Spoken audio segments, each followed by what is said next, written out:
Hey guys, happy Saturday. I hope your weekend is going well and you are having a good day so far. I came down to the Southwest Florida area for Thanksgiving, and I'm at my family's house having a good old time. The sun is finally starting to come out. I don't know where it has been the last day or two, but I'm kind of liking this that I'm seeing in the background. So it works for me. Anyways, we are continuing on with the five basic human needs, and today we're talking about freedom. And freedom is not just not being in jail or on probation or whatever. It's very rooted in our freedom to be who we want, say what we want, do what we want, that type of thing. But this is what not always comes so easy for people, unfortunately, though, too. And so one thing that we have to take into consideration with freedom is it's usually something that we have over the course of our lives.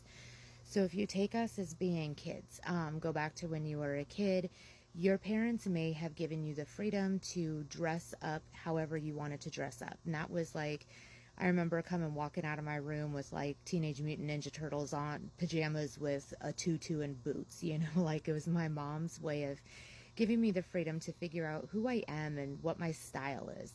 And that kind of continues on. Now, let me make a side note. I was never allowed to leave the house like that, but like, thank God for that. But it was still my freedom that my mom gave me to be able to do whatever I wanted. And then as I got older, I was allowed to go out and have, parties and go to the mall, go to the movies, hang out with different people. And that shapes who you are socially, the people that you like to hang out with.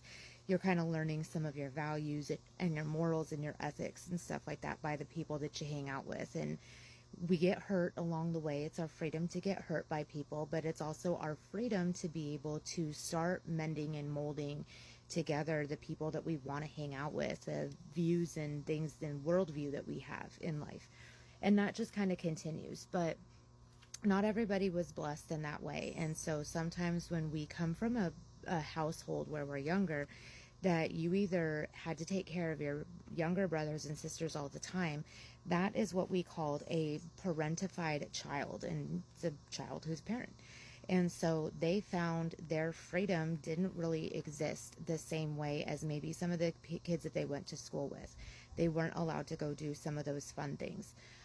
You also see it a lot in kids who weren't allowed to go do anything, period. Like they were very socially sheltered. They had to be home doing homework and chores and stuff like that. Their parents maybe were the ones that were too afraid to let them go out and explore, the great wide open.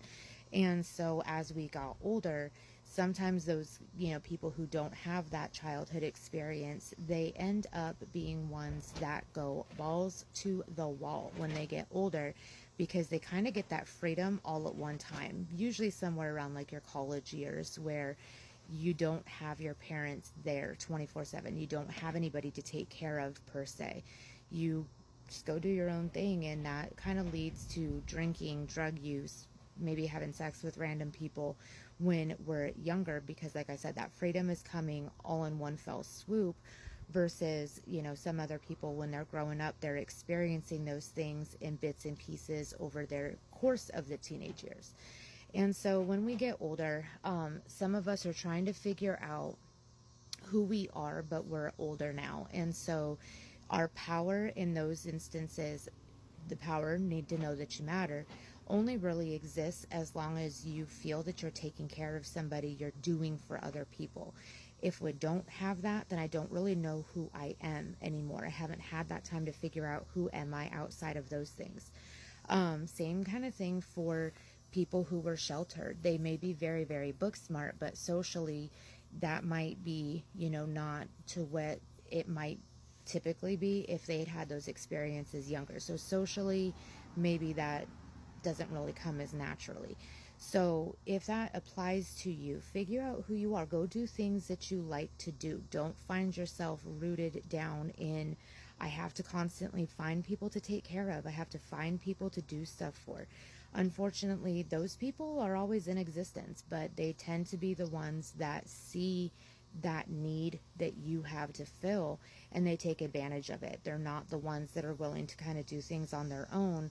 If somebody else is there willing to do it for you, rock on, let's do that.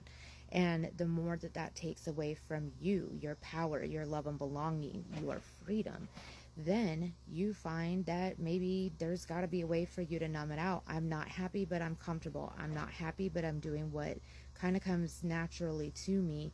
But maybe it's not what you want to be the case for you anymore. And so insert drugs, alcohol, doing things that kind of numb out the things for us that hurt and are missing within our lives. So take the power out of that equation. Find it in you first and foremost, and give yourself that freedom.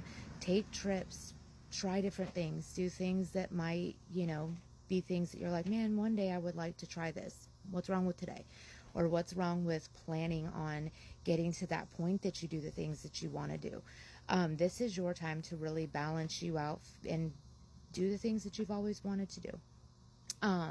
Other than that, I feel like freedom is exactly what it sounds like. It's not something to be afraid of, even though some of us, we kind of build a fear of freedom because it was something that we didn't have, or it was something that we were led to believe was not okay. Nope, it's 100% okay. Hence why it is on the list of 5 basic human needs. Totally okay. Within reason, go do what you want to do. I'm not saying go swing from a chandelier with a beer bottle in your hand, but go do something that makes you feel good and makes you, sorry about that, makes you feel good and makes you feel valued and worthy. And why not start with this long weekend? Try to go do something that's on your list of things that you'd like to do, whether it's something that you do with somebody that's trusted or you decide to go do a solo trip somewhere. Have at it. You deserve it. Go do it. Have a good one, guys. Thanks so much. Bye.